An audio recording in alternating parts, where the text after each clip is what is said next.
우리도 조상들에게 주신 약속을 너희에게 전파하노니 곧 하나님이 예수를 일으키사 우리 자녀들에게 이 약속을 이루게 하셨다 함이라. 시편 2째 편에 기록한 바와 같이 너는 내 아들이라 오늘 너를 낳았다 하셨고, 또 하나님께서 죽은 자 가운데서 그를 일으키사 다시 썩음을 당하지 않게 하실 것을 가르쳐 이르시되, 내가 다윗의 거룩하고 믿부는 살을 너희에게 주리라 하셨으며, 또 다른 시편에 일렀으되 주의 거룩한 자로 썩음을 당하지 않게 하시리라 하셨느니라. 다윗은 당시에 하나님의 뜻을 따라 섬기다가 잠들어 그 조상들과 함께 묻혀 썩음을 당하였으되, 하나님께서 살리신 이는 썩음을 당하지 아니하였나니, 그러므로 형제들아, 너희가 알 것은 이 사람을 힘입어 죄사함을 너희에게 전하는 이것이며, 또 모세 율법으로 너희가 의롭다 하심을 얻지 못하던 모든 일에도 이 사람을 힘입어 믿는 자마다 의롭다 하심을 얻는 이것이라. 그런즉 너희는 선지자들을 통하여 말씀하신 것이 너희에게 미칠까 삼가라. 일러스되 보라, 멸시하는 사람들아, 너희는 놀라고 멸망하라. 내가 너희 때를 당하여 한 일을 행할 것이니 사람이 너희에게 일러줄지라도 도무지 믿지 못할 일이라 하였느니라. 그들이 나갈새 사람들이 청하되 다음 안식일에도 이 말씀을 하라 하더라. 회당의 모임이 끝난 후에 유대인과 유대교에 입교한 경건한 사람들이 많이 바울과 바나바를 따르니 두 사도가 더불어 말하고 항상 하나님의 은혜 가운데 있으라 권하니라. 어제에 이어서 오늘 사도 바울이 비시디아 안디옥의 회당에서 이 구속사의 말씀을 전하고 있는데요. 결국 이 설교의 핵심이 뭐냐면 예수님만이 우리를 구원하는 그리스도, 즉 메시아가 되신다라는 거예요. 그런데 예수님만이 하나님의 아들이라고 주장할 때 바울이 절대 빼놓지 않고 주장하는 게 하나 있습니다. 바로 그게 부활인데요. 결국 예수님을 하나님이라고 말하면서 부활을 말하지 않으면 유대인들에게는 아무 의미가 없는 거예요. 그러면 예수님이 그리스도가 되시는 데 있어서 부활이 이렇게까지 중요한 이유가 뭔가? 오늘은 그것의 이유와 의미를 좀 묵상하고자 하는데요. 자, 그 이유를 찾기 위해서는 우리가 태초의 아담까지 거슬러 올라가야 됩니다. 하나님이 아담을 창조하신 초기 시점을 생각해보면 아담이 죄가 없는 상태가 맞아요. 그런데 그렇다고 해서 아담이 완성된 상태였냐고 하면 그것도 아니었습니다. 여러분, 아담이라는 존재는 다른 피조물처럼 본능을 부여받은 존재가 아니라 자유의지를 부여받은 존재였기 때문에 아담이 완성되기 위해서는 하나님이 전적으로 해주셔야 될 은혜의 영역도 있지만 아담이 채워야 되는 순종의 영역도 있어야 됐습니다. 그러니까 하나님이 아담을 하나님 닮은 형상으로 만들어주시고 그를 사랑하사 완벽한 세상인 에덴 동산을 선물해 주셨거든요. 그러면 이제 아담이 여기에 감사하고 순종해서 선악과를 먹지 말라는 하나님의 명령에 순종했어야 되는 겁니다. 이 두 가지가 만나야 아담은 완성이 되는 거예요. 즉 하나님은 아담에게 하실 수 있는 걸 다 해주셨기 때문에 이제 아담이 믿음으로 반응하는 일만 남아 있었어요. 그런데 이때 만약 아담이 믿음으로 반응했다면 그러면 어떤 일이 일어났겠습니까? 하나님은 언제나 이 선한 일을 하실 때 두 가지 방식으로 일하시는데요. 바로 그게 언약과 은혜예요. 하나님이 아담을 만드시고 역사상 처음 언약을 주셨는데 그게 뭐였죠? 에덴 동산의 중앙에 생명을 주는 생명나무와 이 선악을 알게 하는 선악과가 있는데 만약 네가 나를 신뢰함으로 생명나무를 먹고 선악과를 거부하는 이 순종을 이뤄내면 너는 영원토록 산다라는 거예요. 그런데 여기서 영원토록 산다는 말의 뜻이 뭐냐면 하나님과 아담 사이에서 신랑과 신부의 모든 언약이 완성되고 영원한 사랑의 교제 속으로 들어가는 거예요. 이제 그 사랑의 교제는 끊어지지 않는 거죠. 이게 하나님의 언약이에요. 그런데 왜 이 언약의 결과가 왜 은혜로 이어지는 줄 아십니까? 자, 아담이라는 존재는 언약의 첫사람이 아니라 언약의 대표자예요. 그런데 여기서 첫사람과 대표자의 차이가 굉장합니다. 그럼 이 차이가 뭔지 아십니까? 만약 아담이 언약의 첫사람이라고 하면 그 후에 태어나는 사람들도 아담과 똑같이 언약을 지키는 수고를 해야 돼요. 왜냐하면 아담이 언약의 첫 번째 사람이니까. 두 번째 사람도 세 번째 사람도 똑같이 언약을 지켜야 되는 거죠. 그런데 아담이 첫사람이 아니라 우리의 대표자가 되면 어떤 일이 벌어지는가? 예를 들어서 지금 올림픽이 열리고 있는데 우리가 거기 참석하는 선수들을 뭐라고 부릅니까? 대한민국의 첫 번째 사람이 아니에요. 대한민국이라는 국가의 대표라고 부르잖아요. 그런데 이들이 우리의 대표 자격을 받으니까 그때 일어나는 일이 뭡니까? 분명히 땀 흘려서 연습하고 수고하고 이 치열하게 경기에서 뛴 사람들은 우리의 국가 대표들이거든요.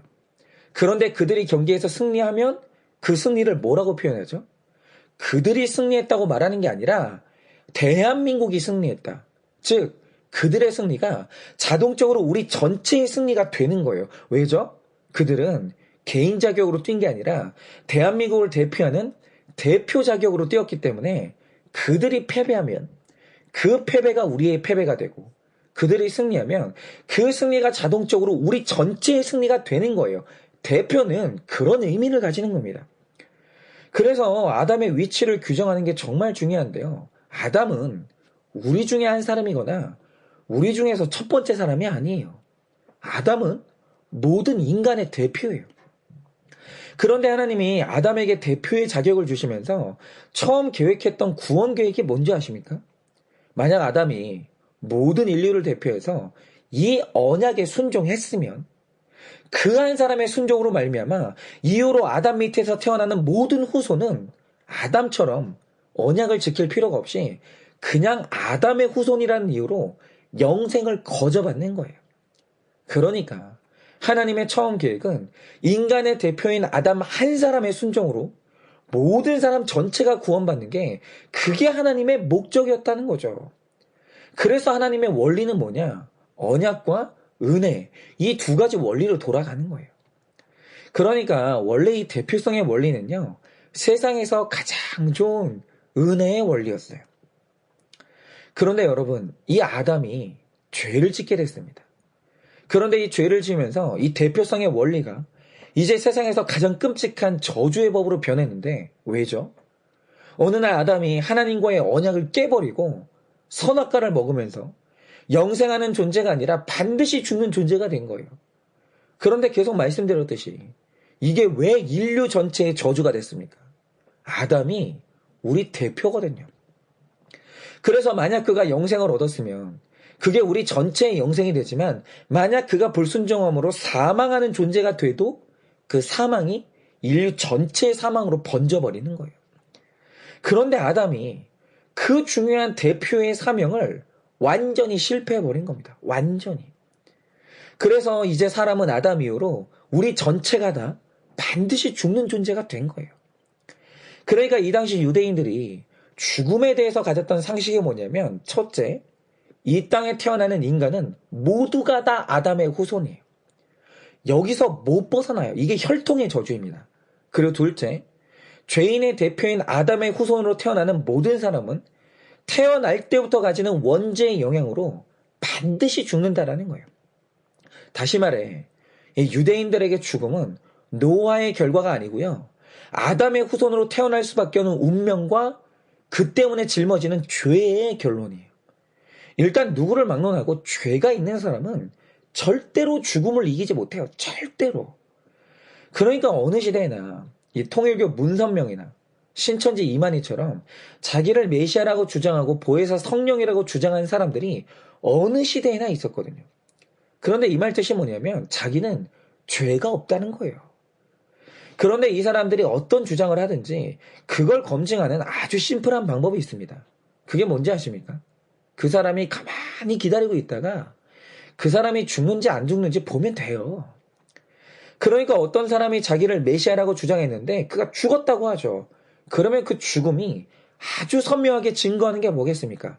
그는 하나님의 아들이 아니라 아담의 후손일 뿐이고 죽음을 절대로 이길 수 없는 죄인이라는 거예요. 그래서 다른 건 모르겠고 이 자기를 성령이라고 외쳤던 박태선도 죽었고, 자기를 참 하나님이자 모든 가정의 아버지라고 했던 문선명도 죽었고, 자기를 보혜사라고 주장하는 이만희도 점점 죽어가고 있거든요. 그러니까 이 죽음을 근거로 확실히 말할 수 있는 게 뭔지 아십니까? 그 인간들이 전부 다 사기꾼이고 사입이 이단이라는 거예요. 일단 죽는다, 그건 죄인이란 뜻이에요. 그는 하나님의 아들이 아니라 아담의 후손인 거예요. 그래서 바로 여기서 예수님의 부활이 중요해지는 거예요. 처음 말씀드렸듯이 바울이 주장하길 예수님은 그리스도시요 하나님의 아들이라고 주장하거든요. 아담의 아들이 아니라 하나님의 아들이라는 거예요. 그런데 그걸 말하면서 단 한 번도 예수님의 부활을 건너뛴 적이 없다라는 거죠. 그는 어디를 가든지 예수님이 사망 권세를 이겼다고 하면서 부활을 주장하고, 그래서 그분이 하나님의 아들이라고 얘기를 한 거예요. 그러면 이 부활이 의미하는 게 뭐겠습니까? 사망이 효력을 발휘하지 못하는 순간은 딱 하나밖에 없는데, 죄가 없는 곳에서 사망은 의미를 잃어버려요. 그러니까 힘을 잃어버리는 거예요. 죽음의 권세가 아무리 강해도 죽음은 의인을 죽일 수 없어요. 무죄한 자를 이길 수가 없는 거예요. 그래서 28절 말씀처럼 빌라도의 재판이 구속사에서 정말 중요했던 게, 유대인들이야 예수님에게 감정적인 원한도 있고 또 이해관계가 얽혀 있으니까 예수님께 없는 죄를 뒤집어 씌울 수 있었거든요. 그런데 빌라도의 법정은 예수님에게 개인적인 원한이 없었어요. 그래서 아주 객관적인 판결을 했는데, 결국 빌라도의 법정까지도 예수님에 대해서 판결했던 게 뭡니까? 정말 열심히 찾아봤지만 이 예수에게서 어떤 죄도 발견하지 못했다라는 거예요. 무죄라는 거죠. 아니, 무죄에 더해서 그는 의인이라는 거예요. 그런데 빌라도의 판결을 뛰어넘어서 예수님은 아담의 후손이 아니라 하나님의 아들이요, 그분에게 죄가 없다는 강력한 증거가 뭡니까? 죽은 자의 집인 무덤이 예수님을 가둬놓지 못했다라는 거예요. 산자는 무덤 안에 있는 게 불가능해요. 그럴 수는 없는 거죠. 그리고 사망의 권세가 예수님을 끝까지 붙들어둘 수가 없었다라는 거예요. 그분은 의로웠고 무죄했기 때문에 죽음이 적용될 수가 없는 분이었어요. 그래서 그분은 부활했던 거죠. 그러므로 바울의 결론이 뭐냐? 33절 말씀처럼 예수님은 하나님이 낳은 아들이요, 그리스도라는 거예요. 그러므로 바울이 말하는 게 뭐냐? 모든 사람은 아담의 후손으로 태어나는 운명을 거스를 수가 없고, 그래서 반드시 죽어야 되거든요. 가게에 흐르는 저주를 막을 수가 없어요. 그런데 아담 외에 우리의 대표자가 될 수 있는 또 다른 유일한 사람, 우리의 창조주 되신 예수님을 39절 말씀처럼 이제 나의 새로운 대표자로 믿고 받아들이는 사람은 아담에게 일어났던 일이 나의 일이 되는 게 아니라 예수님한테 일어났던 일이 나의 일이 되는 거예요. 그러므로 오늘 우리가 이 구속사의 말씀을 듣고 가장 먼저 당장 해야 될 일이 뭐냐 하면, 이제 아담이 아니라 예수 그리스도를 내 인생의 대표자로 바꾸는 거예요. 선언하는 거죠. 그분이 나의 대표가 되시는 거예요. 그리고 일평생을 믿음으로 그분을 붙들어야 되는 거예요. 그러니까 우리 운명을 완전히 바꾸는 일은 가능해요. 근데 그 방법이 딱 하나밖에 없는데, 내 인생의 대표자를 바꾸지 않고서는 인간의 운명은 바뀌지 않아요. 근데 나의 대표가 바뀌면 내 운명은 바뀌는 거예요. 여러분, 노력으로 바뀌는 게 아닙니다. 믿음으로 또 다른 대표자를 믿어야 되는 거예요. 그런데 오늘 말씀을 보면 우리가 예수님을 나의 대표자로 믿을 때 일어난 일을 기록하는데, 바로 그게 33절 말씀처럼 하나님이 예수님을 일으켰다는 표현이 있거든요. 그런데 이 일으켰다는 표현이 정말 중요한 표현입니다. 하나님이 죽음 가운데서 일으켜 세웠다라는 게 무슨 뜻이냐면, 노력으로 죽어도 바꿀 수 없는 운명에서 우리를 새롭게 일으켜 세웠다라는 거예요. 그러니까 이걸 적용하면 이런 거죠. 여러분, 이번 올림픽을 보면 되게 흥미로운 사실이 있는데요. 이번에 여자 체조 선수 중에 동메달을 딴 여서정이라는 선수가 있잖아요. 근데 나중에 알게 된 사실이 뭔지 아십니까? 알고 보니까 이 선수가 여홍철 선수의 딸인데, 여러분, 여홍철 선수가 누굽니까? 이전까지 우리나라가 체조 부문에서 메달을 딴 적이 없었어요. 그런데 1996년에 개인 도마 뜀틀 부분에서 처음으로 은메달을 누군가가 따는데 누구냐면 바로 그게 영홍철 선수예요. 그런데 이번에 개인 도마 뜀틀에서 동메달을 이 여자 선수가 땄어요. 근데 이 여자 선수가 누구냐면 영홍철 선수의 따님인 거예요. 아버지는 은메달리스트, 딸은 동메달리스트가 된 거죠. 그러니까 이 여서정 선수가 국가대표가 되고 동메달을 딴 데는 분명히 엄청난 노력을 했을 거예요. 그러나 중요한 게 뭐냐? 혈통을 보면 타고난 게 있는 거예요. 노력으로 절대로 얻을 수 없는 이 타고난 게 있는 겁니다. 그런데 이번에 이 올림픽 국가대표들을 보면 이런 경우가 많아요. 예를 들어서 지금 야구 국가대표 선수 중에 이정우라는 선수가 있는데 이분이 보통 실력을 가진 분이 아니에요. 그 증거가 뭐냐? 일단 프로 선수들은 자기 실력을 무조건 연봉으로 보상받거든요. 그러니까 다 필요 없고요. 그 사람 실력이 얼마나 뛰어난지를 보려면 연봉 보면 되는 거예요. 실력만큼 연봉을 받거든요. 그런데 이전에 우리나라 야구에서 어떤 선수가 5년을 뛰었다? 그러면 5년차 프로 중에 최고 연봉이 얼마인지 아십니까? 3억 2천만 원이었어요. 그러니까 5년을 뛴 사람 중에 3억 2천을 받은 사람이 없었거든요. 이게 최고예요. 그런데 이번에 이 이정우 선수가 프로 5년차가 됐는데 얼마를 받았는지 아십니까? 3억 2천만 원을 훌쩍 뛰어넘어서 5억 5천만 원을 받았어요. 신기록을 경신한 겁니다.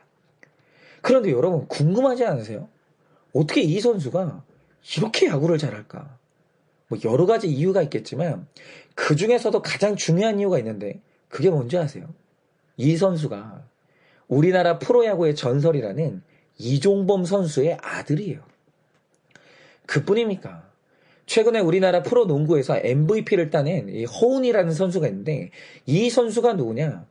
농구 대통령이라고 불렸던 허재 선수의 아들이에요. 그러니까 지금 이게 뭘 말해주냐면요. 저는 이 노력이라는 가치가 정말 대단하다고 생각하거든요. 이건 인간이 할 수 있는 가치 중에 가장 숭고한 게 노력이에요. 그래서 사람이요, 피나게 노력하면 둔재가 영재까지 될 수 있어요. 그거 가능합니다. 그런데 세상에는 영재가 아니고요, 천재라는 영역이 있거든요. 하늘이 내는 사람. 이 천재라는 영역이 있는데, 근데 천재가 되는 건 노력으로는 못하는 일이에요. 여러분, 천재가 되는 건 타고나야 돼요. 천재란 만들어지는 존재가 아니라 그냥 태어나는 존재인 거예요. 그러니까 인간이 할 수 있는 일 중에 최고의 일이 노력인데 아무리 노력을 해도 타고나는 건 극복을 못해요. 마찬가지로 모든 인간이 태어날 때부터 본성으로 타고나는 게 뭐냐? 그 죄예요. 그런데 타고난 죄성을 노력으로 없앨 수 있냐? 그게 불가능한 거예요. 그건 안 되는 겁니다. 죄는 타고나는 거거든요. 노력으로 극복이 안 돼요. 그런데 이 타고난 죄성을 노력으로 뛰어넘을 수 있다고 보는 게 그게 바로 율법주의인데요. 이래서 율법주의가 잘못된 거예요. 인간이 아무리 노력해도 타고나는 죄성을 극복을 못해요. 그래서 우리는 전부 다 죄와 죽을 운명에 넘어져 있는 자들이거든요. 여기서 노력으로 못 일어나요. 그런데 오늘 말씀 33절이 말하는 게 뭡니까? 예수를 믿는 모든 자들마다 하나님이 그 운명과 죄성에서 일으켜 세우신다라는 거예요. 이 특별히 죄가 그렇습니다. 제가 얼마 전에 굉장히 가슴 아픈 소식을 들었는데, 얼마 전에 참 목회를 잘하시던 유능한 목사님 한 분이 또다시 성적인 유혹을 못 이겨서 이제 넘어지셨습니다. 그런데 이전에 이 목사님이 전했던 메시지를 들어보면 그 중심이 그 노력이에요. 인간의 노력. 그러니까 어제 제가 말씀드린 것처럼 구속사의 중심은 변덕이 심하고 언제인지 넘어지는 연약한 사람이 아니라 변함없이 우리를 끌고 가시는 예수 그리스도가 구속사의 중심이거든요.